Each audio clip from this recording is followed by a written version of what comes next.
We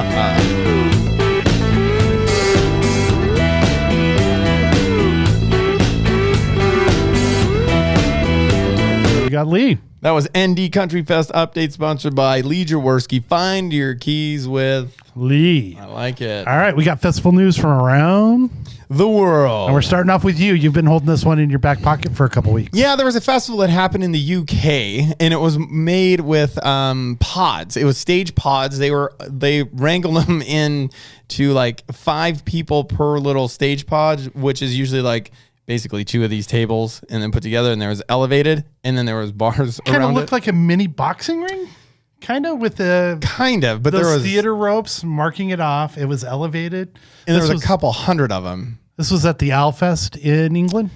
I believe so. So I don't think that's it says right here, Alfest. No, I don't know. I edited that. So what do you think about that? So what I do want to talk about on that, there's like a couple hundred of these pods throughout the whole field. I get it. It was social distance. There was only so many people in the pod, all that kind of stuff. So they were controlling who was with who and in and out, but you couldn't commingle whatsoever.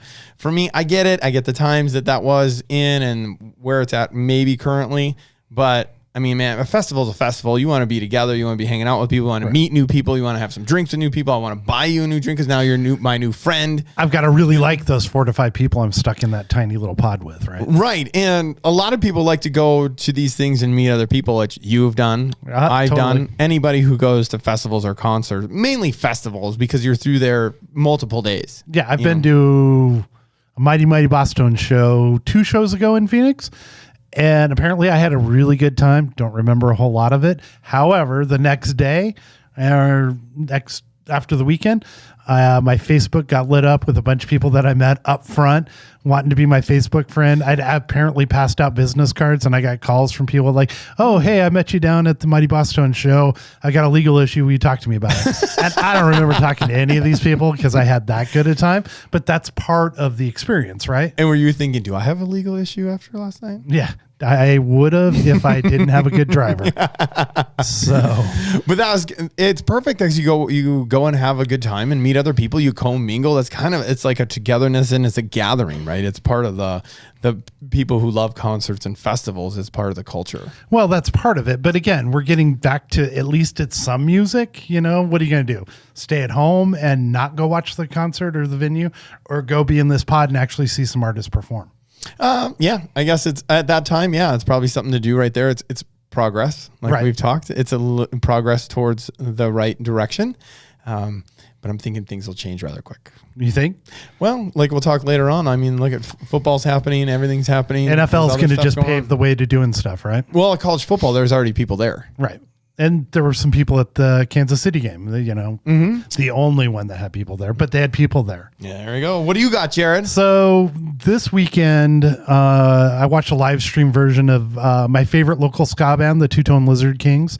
Love them to death. They've got horns. They got everything. Horns? Yeah, they got a trombone. They got a trumpet. They've got just a good horn line. Oh. But it's a live stream, right? Couldn't go out. They played down at Last Exit Live here in Phoenix, which is a nice little venue. It was them and 4 guys in the stand, right? Were you outside of there? I would have been. I would have gone if I could have gone. Instead, I was in the pool with a cigar and a beer, enjoying the music. And it was like an hour and a half, 2-hour show. At the end, they asked people to donate, right? Uh-huh. Now, from there, Facebook has come back and said, hey, we're changing the way we're going to deal with live music experiences on your Facebook lives. So, you've got to have certain things or we're going to be worried about copyright. So, you can't just play pre-recorded music. You can't do certain things in your Facebook lives, or those could create issues for you and could create copyright claims or strikes and those sorts of things. But that's not only against the artist. You're talking Facebook itself. Right. So essentially, with YouTube, when we play or we upload our podcast of what we do or our video of our podcast, we always get a copyright claim from the 2 songs that we play in, or the Indie Country Fest Indie commercial. Country Fest. We have to go in and we have to say we have a license for that. We can dispute that, and then they finally absolve us of that copyright claim, right? So what Facebook is saying in your Facebook Lives, if you come out and we do the same thing, right? Or we play a bunch of live music that's not ours, or we do cover songs, or, let's say you and I are going to do a Cure cover band. Let's do it. Right. And so we're going to do a Facebook Live of Cure songs. The Cure might have a problem with that because they want to get some money off that, right? So they might claim that. Facebook might have a problem with that because the Cure is going to go to Facebook Live or Facebook and say, hey, why are you letting these guys play this? So I think they're covering their bases, because when you go and you look at what they say at the end, they said, hey, we understand all these artists are doing live concerts or live streams right now, and this shouldn't affect that. So the lawyer in me thinks that here we have copyright claims. We want to make sure we're protected against this. So if these people out here go and commit these acts, we can say it's been in the policies, right?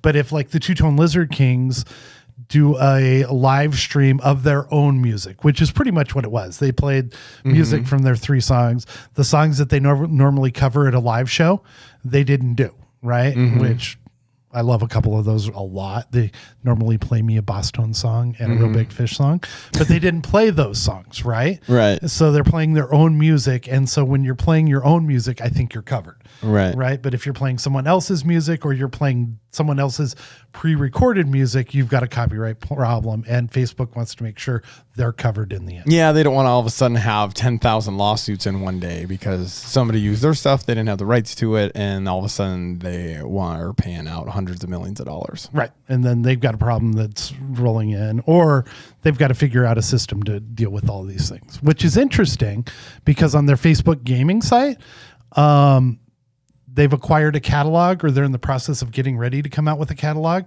that the gamers or the people that are streaming live on Facebook, if they want to listen to music that isn't found on, that is popular music and not just something that's on like one of these pandemic websites or that is copyright claim free, they're going to have a catalog that they can go in and use that's already been pre-approved, but probably purchased from Facebook pre-approved itself. Or they've got a license. We dealt with that issue when we first started the podcast because we thought we had a license that may cover some of the songs we were going to use. But the license for podcasting isn't really there yet. It's like this amorphous license that costs a ton of money. So instead, we went directly to Quaker City Night Hawks and just asked them, hey, can we use your song? And, Well, it wasn't quite that easy, but it was pretty. You sent them an email and asked, right? And well, I've had some crossings with them before. right. You met them and you just asked them, and, Right. and that's how we get a license to use those songs. So if you're an artist, and we have quite a few artists that will be listening and watching this, what you should probably do if you're doing